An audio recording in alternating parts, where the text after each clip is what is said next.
Halo,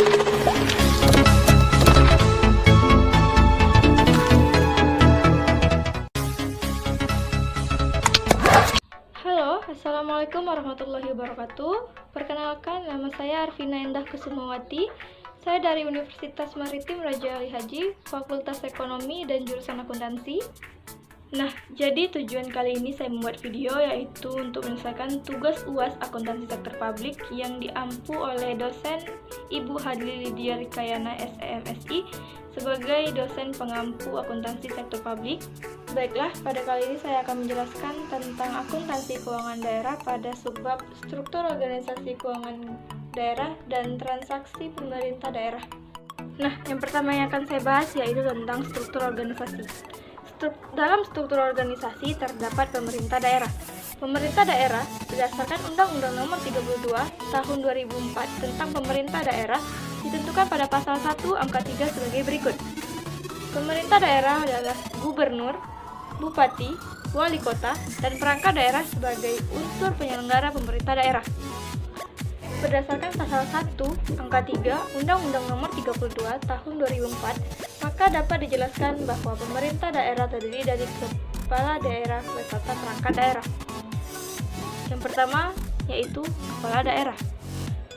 Dalam Undang-Undang Nomor 32 Tahun 2004 ditentukan dalam pasal 24 sebagai berikut. 1. Setiap daerah dipimpin oleh kepala pemerintah daerah yang disebut kepala daerah. Yang kedua, kepala daerah sebagai dimaksud pada ayat 1 untuk provinsi disebut gubernur, untuk kabupaten disebut bupati, dan kota disebut wali kota. Yang kedua yaitu perangkat daerah. Perangkat daerah untuk masing-masing tingkatan pemerintah berbeda dengan satu dengan yang lain. Pemerintah daerah untuk daerah provinsi terdiri dari sekretaris daerah, sekretaris DPR, dinas daerah, dan lembaga teknis daerah. Sedangkan untuk daerah kabupaten kota ditambah dengan kecamatan dan kelurahan. Nah, yang pertama itu yaitu sekretaris daerah. Apa itu sekretaris daerah?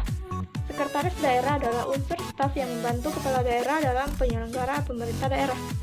Sebagai unsur staf, maka sekretaris daerah menyelenggarakan dan tugas umum staf.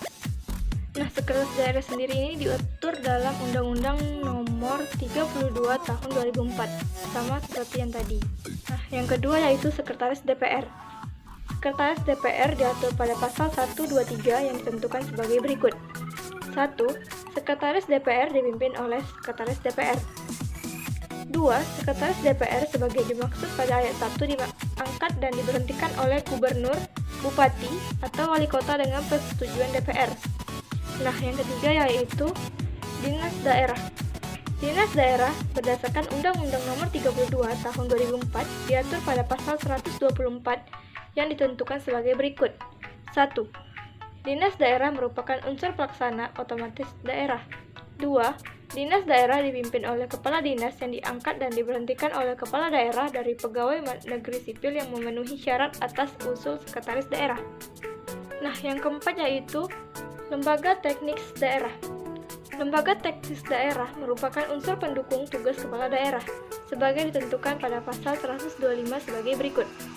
1. Lembaga teknis daerah merupakan unsur pendukung tugas kepala daerah dalam penyusunan dan pelaksanaan kebijakan daerah yang bersifat spesifik berbentuk badan, kantor, atau rumah sakit umum daerah.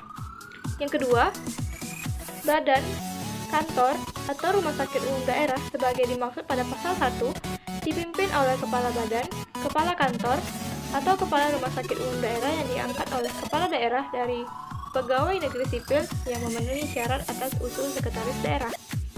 Yang ketiga, kepala badan, kantor, atau rumah sakit daerah sebagai yang dimaksud dari pasal 2 bertanggung jawab kepada kepala daerah melalui sekretaris daerah. Nah, seterusnya yang kelima yaitu kecamatan dan kelurahan. Perangkat daerah yang lain setelah sekretaris daerah, sekretaris DPR, dan dinas DPR, dan lembaga teknis daerah adalah kecamatan dan kelurahan. Kecamatan dan kelurahan berdasarkan Undang-Undang Nomor 32 Tahun 2004 diatur dalam pasal 126 sebagai berikut. Yang pertama, kecamatan dibentuk di wilayah kabupaten atau kota dengan perda pedoman pada peraturan pemerintah. Yang kedua dari struktur organisasi selain pemerintah daerah, yaitu yang kedua, Dewan Perwakilan Rakyat Daerah. Dalam Undang-Undang Nomor 32 Tahun 2004 tentang Pemerintah Daerah pada pasal 1 angka 4 ditegaskan bahwa Dewan Perwakilan Rakyat Daerah yang selanjutnya disebut DPR adalah lembaga perwakilan rakyat daerah sebagai unsur penyelenggara pemerintah daerah.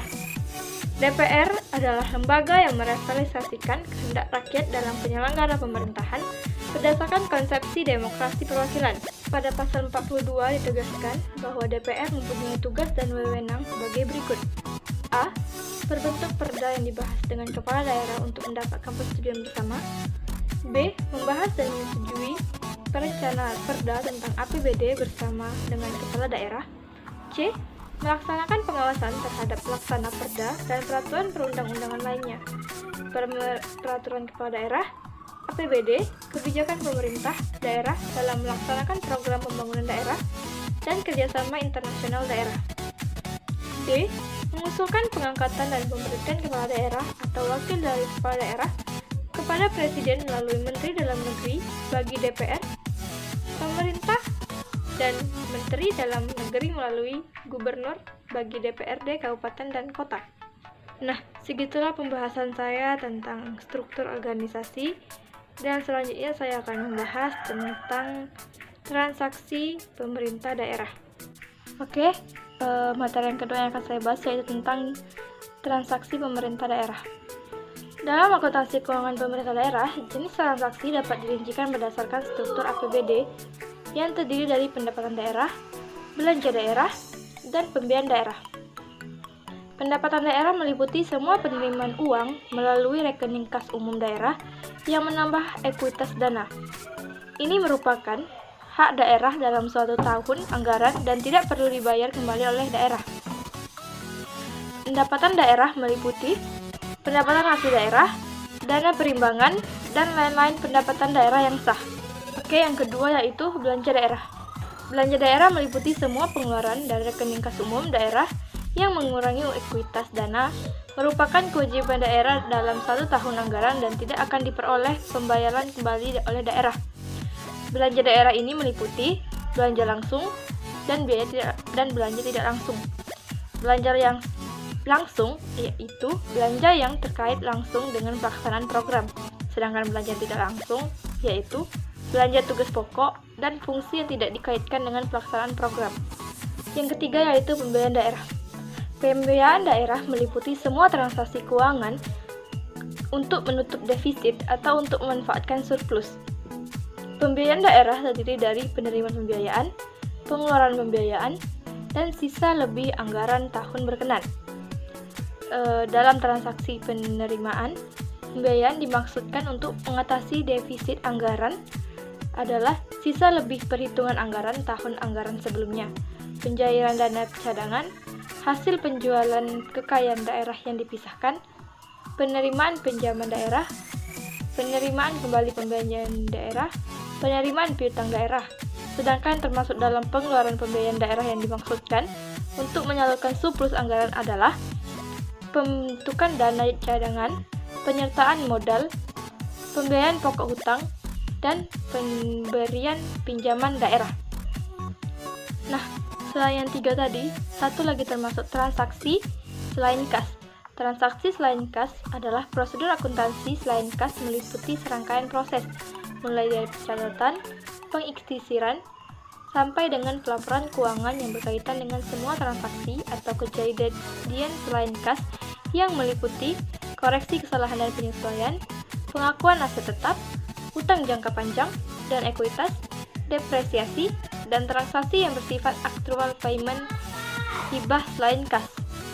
Itulah penjelasan dari transaksi akuntansi pemerintah daerah. Nah, selanjutnya kita masuk ke dalam studi kasus atau jurnal tentang struktur organisasi pemerintah daerah dan transaksi keuangan daerah. Dalam studi kasus transformasi manajemen pemerintah, kasus di pemerintah Kota Bandung yang dipublikasi oleh Samukyo Ibnorejo. Dalam jurnal tersebut dapat disimpulkan bahwa perubahan dalam tata kelola pemerintahan menjadi penting karena pemerintahan adalah ujung tombak yang bertanggung jawab mencapai cita-cita kesejahteraan. Perubahan dalam ranah politik tidak akan berdampak pada perubahan taraf hidup masyarakat bila tidak dijembatani oleh perubahan dalam manajemen pemerintahan yang mengubah kekuasaan tersebut ke dalam kebijakan yang pro-publik.